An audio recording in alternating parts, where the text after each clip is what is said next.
resibo ng kuryente. Ay ano, hawak mo anong complete yun, sabi niya ito.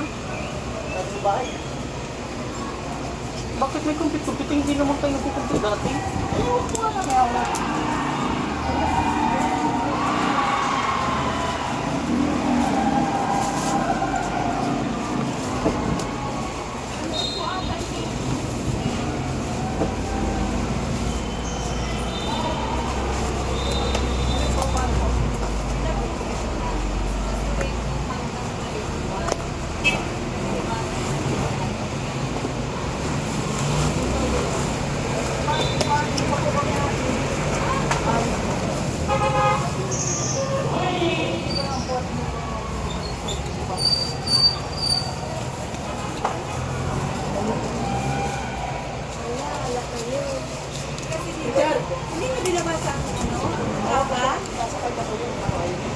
Bakit ano pong nangyari tayo? Ay, ate?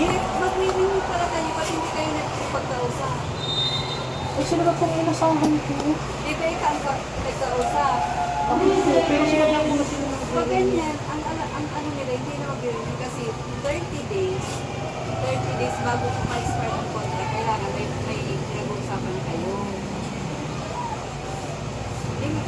Di ba may kontrata ka, doon ang copy pa nga nilang binigay ko kasi kung mag-ano ka? Alam.